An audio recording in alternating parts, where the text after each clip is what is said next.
ओरियंताणं नमो सिद्धाणं नमो ऐरियाणं नमो वज्रायणं नमो नेसपदाणं केशो पञ्चनमुखारो दभभावप्रणाशनो ग्राणजलभेदमणो मङ्गलं मङ्गलं भगवान् वीरो मङ्गलं गौतम प्रभु मङ्गलं स्तुतिभद्राध्यायैरधर्मस्तु मङ्गलं सर्वारिष्टप्रणाशाय सर्वाभीष्टार्थदायिने सर्वलब्धिनिधानाय गौतम स्वामिने नमः।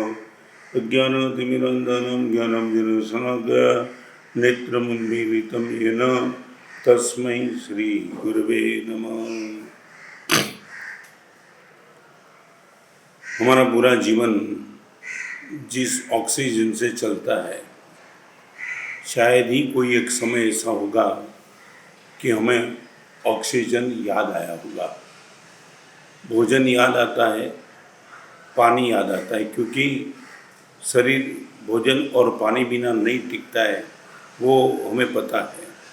मगर एक ऑक्सीजन यदि वो ही नहीं होता तो भोजन और पानी चाहे कितने भी पर्याप्त हो, हमारा जीवन का बचना नेक्स्ट टू इम्पॉसिबल है। जैसे शरीर के क्षेत्र में ऑक्सीजन सबसे महत्वपूर्ण है, ऐसे मेरे जीवन के क्षेत्र के लिए सबसे यदि कोई महत्वपूर्ण चीज़ है, उनका नाम है टाइम। शायद वो दिखाई नहीं पड़ता है, मगर अनुभव हमारा ये है कि हम जिंदे हैं, इनका कारण हमारा टाइम चल रहा है। TIME, टाइम को लेकर के मैं आज एक बात करना चाहता हूँ। पहले नंबर में टी का अर्थ है ट्रीट इट। समय को हम सही समझ से उनका उपयोग करें, उनका प्रयोग करें। ना मालूम आदमी को ऐसा लगता है कि मेरे पास संपत्ति सीमित है, और इसीलिए चाहे वो संपत्ति का कहीं भी इन्वेस्टमेंट करता है, वो निश्चित तौर से कुछ न कुछ आउटपुट मांगता है। गलत जगह पे चाहे कितने भी रुपये हो, वो रुपये गटर में तो नहीं डाल देता है। करोड़पति आदमी भी रुपये गटर में नहीं डाल देता है, बारी के बाहर नहीं फेंक देता है। क्यों मानता है? ये संपत्ति का आउटपुट क्या? एक प्रश्न छोटा खुद को पूछने की जरूरत है। पूरी दिन भर हम जो भी प्रवृत्ति करते हैं, उसमें कहीं हमने टाइम का आउटपुट मांगा क्या? डेबिट और क्रेडिट, पैसा यहाँ आया, यहाँ पैसा गया। हमने आज तक कभी समय के लिए चेक किया है कि मेरा समय सुबह उठने के बाद रात को सोता हूँ तब तक समय का इन्वेस्टमेंट कहाँ है? इन्वेस्टमेंट और इन्वेस्टमेंट के बाद आउटपुट। 2-3 लड़के, 3 मित्र अमेरिका गए थे, अमेरिका से वापिस आए। वापिस आने के बाद तीनों ने एक दूसरे से बात की शुरुआत की। एक ने पूछा, यार 4 साल में तूने अमेरिका क्या किया? और उसने किया, अमेरिका में मैंने MBA पास किया। दूसरा मित्र था, उसने कहा स्ट्रगल बहुत थी, मगर अमेरिका में जाकर के मैं इंजीनियरिंग का कोर्स पास किया और वापिस आ गया। तीसरे के चेहरे पे मुस्कान थी। दोनों ने पूछा, तूने क्या किया? ये बोलते मैंने MBA पास किया, ये बोलते मैंने इंजीनियरिंग पास किया, और तूने क्या किया? और उसने मुस्कान के साथ बेफिक्री के साथ जवाब दिया, मैंने टाइम पास किया।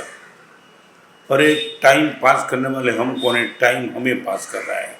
हम कुछ भी करें, टाइम हमें छोड़ के जाने वाला है।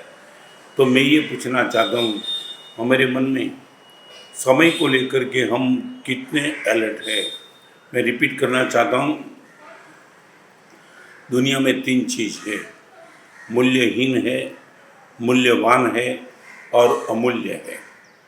कीचड़, कांटे, धूल, कचरा जैसे ही हमारी आंखों के सामने आता है, स्मृति पथ में आ जाता है, हम ये मानते हैं सब मूल्यहीन है। 1 रुपये की 1% उनको प्रायोरिटी देने की जरूरत नहीं है, बेकार है, सब छोड़ो। मान लिया कीचड़, कांटा, रेती, धूल, कचरा, ये सब मूल्यहीन है। इनके सामने sofa set, TV, video, cable, mobile, गाड़ी, बाइक, साइकिल, फ्लैट, बंगला, फार्म हाउस, सब यदि ब्रांडेड आइटम कोई भी, उनके सामने हम इनको मूल्यवान मानते हैं। 1000 का मोबाइल, 2000 का, 5000 का, 10,000 का, लाख का, 5 लाख का गाड़ी 1 लाख की, 2 लाख की, 10 लाख की, 50 लाख की, हर चीज़ की मूल्य का हमें पता है। नंबर 1 मूल्यहीन, नंबर 2 मूल्यवान और नंबर 3 अमूल्य। अब्जों रुपया देने के बाद भी बीता हुआ एक समय को वापस लाने की ताकत दुनिया में किसी अमीर की नहीं है। मैं ये पूछना चाहता हूँ, इतना अमूल्य समय, सचमुच हमें उनकी अमूल्यता का पता यदि होता, मैं नहीं मानता हूँ कि आज समय का चीज़ ढंग से दुरुपयोग हो रहा है। अनुपयोग और दुरुपयोग समय की सबसे बड़ी दिक्कत है। कई लोगों को मैं पूछना चाहता हूँ कि एक बार पूरे दिन में रात को सोने के पहले एक बार आज तय कर लो, सुबह से लेकर रात तक सोने के पहले समय का हिसाब रखेंगे और रात को हिसाब रखने के बाद आप खुद कागज़ को आपके सामने रखेंगे। मैं निश्चित तौर से कहूँगा, आपके पास यदि सिंसियरिटी होगी, आपकी आंख में से आंसू चले जाएंगे। अब्जों रुपया देने के बाद, किसी के चरण में झुकने के बाद, अरे मैं तो ये कहना चाहता हूँ, खुद अनंत शक्ति के मालिक परमात्मा के चरण में भी तुम झुक जाओ और प्रभु को बोलो, भगवान 5 मिनट का समय मुझे दे दो। भगवान बोले, समय देने की क्षेत्र में मैं भी टोटली हेल्पलेस हूँ। मैं 2 प्रश्न पूछना चाहता हूँ। 2 कैदी है, अपराध करके आए, दोनों कैदी जेल में बंद हैं और दोनों कैदी में से एक कैदी को फांसी की सज़ा हुई है और दूसरे कैदी को 20 साल की सज़ा हुई है। एक ही बैरक में है और दोनों कैदी के सामने भोजन करने के लिए जब बैठते तब 20 साल का जो कैदी, उनकी थाली में रोटी, सब्जी, चावल, दाल, 4 चीज़ आती है और फांसी का कैदी है, उनकी थाली में रसगुल्ले, गुलाब जामुन, नमकीन, सब कुछ अच्छी आइटम आती है। मैं आपको पूछना चाहता हूँ, रोटी, चावल, सब्जी और दाल खाने वाला कैदी मस्त रहेगा या नमकीन, गुलाब जामुन, रसगुल्ला खाने वाला फांसी का कैदी मस्त रहेगा? आप यही बोलेंगे, गुरुदेव जिसको 20 साल की सज़ा हुई है वो रोटी चावल भी मज़े से खाएगा, फांसी का कैदी रसगुल्ले और गुलाब जामुन, नमकीन ये मज़े से नहीं खा पाएगा। क्यों? एक ही कारण, प्रति समय कैद में जितना जितना समय जाता है उसको लगता है फांसी का फंदा नज़दीक आ रहा है। 20 साल जिसकी सज़ा है उनको तो मालूम है समय जाता है, मैं जेल से बाहर निकलने वाला हूँ, और फांसी के कैदी को पता है प्रत्येक समय जाता है मैं फांसी के नज़दीक जा रहा हूँ। I would like to ask you और मी ऑल्सो, हम सब 20 साल के कैदी हैं कि फांसी के कैदी हैं?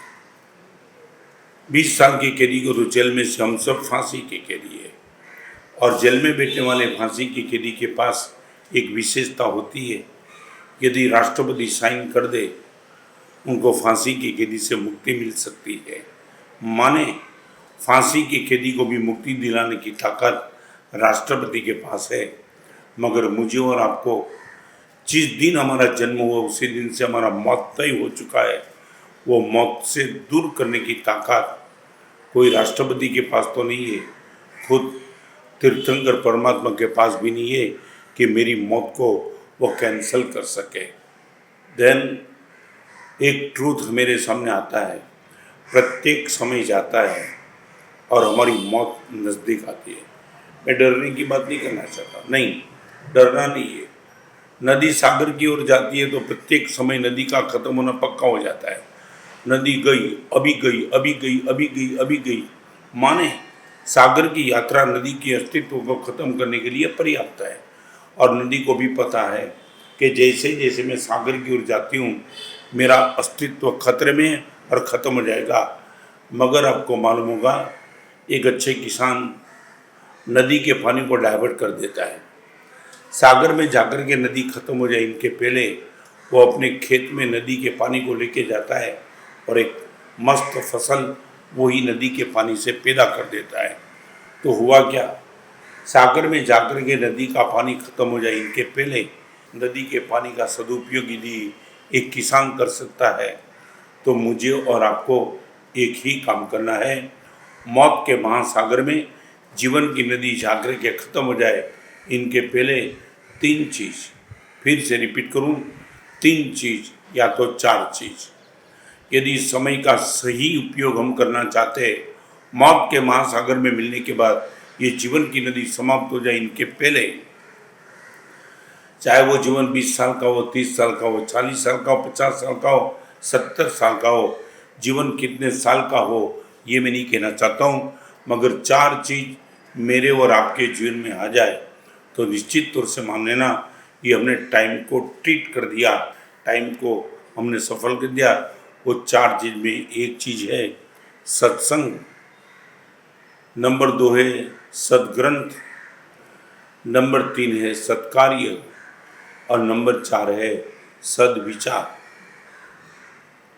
जहाँ भी मौका मिले कोई ऐसी व्यक्ति जिनके चरण में बैठने के बाद कोई ऐसी अनुभूति हमें हो कि भगवान कमाल हो गया, इनकी आँख में से निकलती हुई करुणा, इनकी ज़बान से निकलता हुआ प्रेम, उनके सानिध्य में बैठकर ही एक कमाल की अनुभूति होती है, ये है सत्संग। यदि सत्संग उपलब्ध नहीं है जीवंत व्यक्ति का, हमारे पास सद्ग्रंथ, सद्वांचन, एक अच्छा साहित्य जो हमें हमारे जीवन को अच्छे ट्रैक पर ले जाने के लिए प्रोत्साहित करता रहे। नंबर 3 सत्कार्य। सत्कार्य माने मुझे जो भी भगवान की कृपा से मिला है, चाहे वो शक्ति मिली है, चाहे समय मिला है, चाहे शब्द मिला है और चाहे शरीर मिला है, संपत्ति, समय, शब्द और शरीर, वो शरीर से जितना हो सके उतना सत्कार्य में करते चलूँ, ये समय के सदुपयोग की तीसरी कंडीशन। और नंबर 4 शब्द मिले हैं, कोई भी मेरे पास आ जाए, मेरे मुंह से निकलने वाले शब्द उनको एक हल्केपन की समाधि की अनुभूति करा दे। और चौथे नंबर में शरीर। संडे का दिन है, काम कुछ नहीं है, अभी तो खैर लॉकडाउन है, 1 जून से बोलते हैं कि लॉकडाउन खुलने वाला है, 8 जून से तो सब जगह जाने की भी छूट मिलेगी। मगर एक बात समझ लेना, गवर्नमेंट की मजबूरी होगी, उनको अर्थव्यवस्था को संभालना, इसलिए आपको वो जाने की छूट दे रही है। अभी 2 विकल्प आपके सामने आया है, एक इकोनॉमी को कंट्रोल करना और नंबर 2 खुद के जीवन को बचा लेना। अब ये मत मानना कि गवर्नमेंट ने छूट दे रही कि इसलिए कोरोना को भी छूट मिल गई है, कोरोना अपने घर पे चला जाएगा। कोरोना आज भी जहाँ है वहाँ ही खड़ा है। आपकी बदतमीजी, आपकी बेदरकारी, आपकी आपाधापी, आप ये मानोगे ठीक है अभी तो देख लेंगे कोरोना को, तो मैं निश्चित तौर से कहूँगा आपको मिली हुई छूट आपके लिए घातक प्रभाव हो सकती है, न सिर्फ आपके लिए, पूरी कम्युनिटी के लिए, पूरे परिवार के लिए, पूरे समाज के लिए, पूरे देश के लिए। मैं यही बताना चाहूँगा, इकोनॉमी बच भी गई मगर आदमी ही चला गया तो इकोनॉमी को जिंदा करके रखेंगे क्या। गवर्नमेंट की मजबूरी होती है, आम लोगों की मानसिकता भी ये होती है, कहाँ तक लॉकडाउन। मैं यही पूछना चाहता हूँ, आपको पूछना चाहता हूँ, कोरोना वायरस, खैर मीडिया जो भी बोलता है, इनके सामने लड़ने की ताकत ले लो। मैं ये नहीं कहता हूँ कि कोरोना के डर से ज़िंदगी भर हम कमज़ोर रहे, मगर वो जो ताकत लेकर के बैठा है वो ताकत को तो अनदेखी नहीं कर सकते। आप ये बोलो आग लगी है, अभी आप 10 दिन तक, 12 दिन तक, 15 दिन तक आग चली है, आग को बुझाने का प्रयास सफल नहीं हो रहा है, पानी डालने का चालू है, फिर भी आग नहीं बंद हो रही है, आप घर में बंद है, 15 दिन हो गया आग शांत नहीं हुई, 1 महीना हो गया आग शांत नहीं हुई और आपको इकोनॉमी आ जाती। आपको बोलेगा ये आग तो कब तक चलेगी मालूम नहीं है, हमारी इकोनॉमी का क्या होगा, और आपने गवर्नमेंट की सामयिक बगावत कर दी। तुम आग देख रही, आग के नाम से हमको डरा रहे हो, हमारी इकोनॉमी का क्या होगा। तो गवर्नमेंट ने बोला ठीक है, आग अपनी जगह पे निकल जाओ, मजे से इकोनॉमी को संभालो। और खैर आप इकोनॉमी के संभालने के चक्कर में आग बंद नहीं है, आग चालू है, उनको देखकर आग से अपने को बचाना है। इकोनॉमी को टॉप प्रायोरिटी देते देते आप आग को निगलेक्ट न करो, ये निश्चित तौर से आपको ध्यान रखना है। समय का सदुपयोग, शब्द, संपत्ति, शरीर और समय, सद्ग्रंथ, सद्विचार, सत्कार्य और सत्संग, ये 4 चीज में यदि हमारा उपयोग होगा, ट्रीट टाइम, मैं फिर से कहूँगा TIME, मूल्यहीन, मूल्यवान, अमूल्य।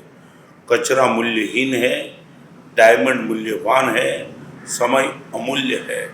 उनको ऐसे निकम में मत जा देना। हम सब फांसी के कैदी है। तीर्थंकर की सिग्नेचर भी मेरी फांसी को ख़त्म नहीं करने वाली है। तो वो समय आ जाए, इनके पहले अपने जीवन को सद्ग्रंथ, सद्विचार, समाधि और सत्संग, इसमें व्यस्त रखूं और मेरे समय को मैं अच्छे से ट्रीट करते चलूं, यही शुभकामना। सर्वमंगल मंगलम सर्वकल्याण कारणम ददानम सर्वधर्माणम। जय हिंद, जय।